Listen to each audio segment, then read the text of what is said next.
And some breaking news into the newsroom. It turns out we have gotten word that the suspect in that Casino Park rape and assault of that 13-year-old girl is now in police custody. And we, of course, will bring you the very latest information as soon as it gets into the newsroom. But again, an arrest in the Casino Park rape investigation. All right, more than 1 million New Yorkers living in rent-stabilized apartments are waking up to a new reality this morning. Their rent is going up. The Rent Guidelines Board passed the new increases by a razor-thin margin. The motion passed 5-4. Excuse me. Thank you, Andrew.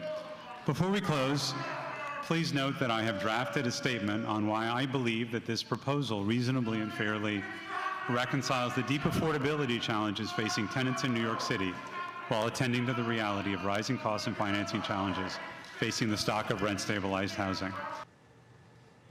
The protesters tried to stop the increases to no avail. Joining us this morning to break down what this exactly means for New Yorkers is Public Advocate Jumaane Williams. So good morning to you, Mr. Williams. Thank you so much for joining us. Good morning. Thanks a lot for having me. Much appreciated. All right, so let's break this down. One-year leases are going up 2.75%, and two-year leases are going up 5.25%.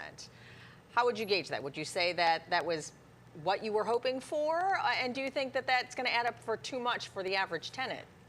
So what that means now, if you're a tenant and you opt for a two-year lease, you might have to find about $150 every single month. And what we know now is tenants don't have that money. So what a difference an administration makes. This is the Adams administration that made these appointees, and they have decided for 2 years in a row to have some of the highest increases we've seen in almost 2 decades, opposed to the last administration that had low or zero increases. So this is particularly shameful, particularly because of what we're dealing with in this housing crisis right now.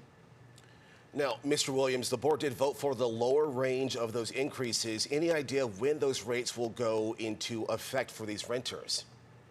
Well, actually, they did not vote for the lower end. And actually, what the board has been doing the past few years is particularly, again, insidious. They used to have just one vote. Now they have two, where they put a range in place to make it seem as if they've done someone a favor by not voting for the higher piece. Mm-hmm. And what we do know is that there are property owners that may need some assistance. That is true. And we need to make sure that government steps in and assists.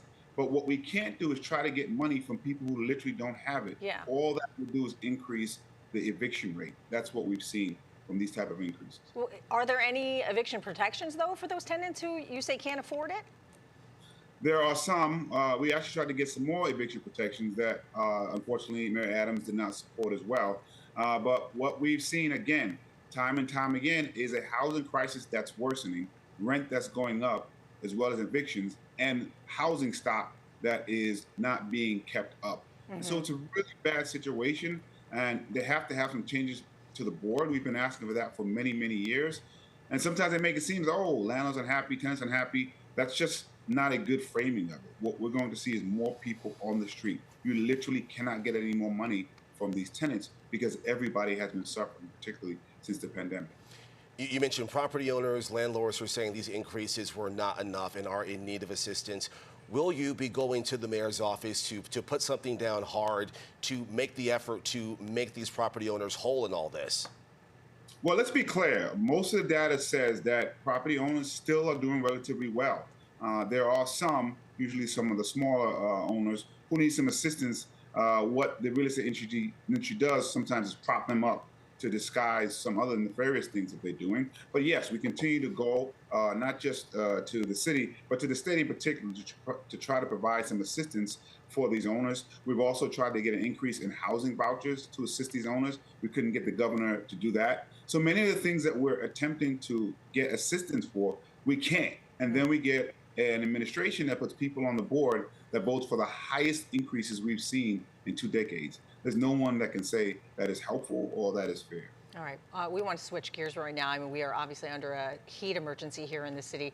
Just wondering, what for those folks, tenants that you were talking about, they're stuck in apartments, they don't have air conditioning, elevators that don't work, actually. So where can they turn to help right now, especially if things could get worse? Yeah, it's very concerning, the heat wave we're about to run up against. Well, I am thankful for the city. They actually are trying to get out there, get information out there.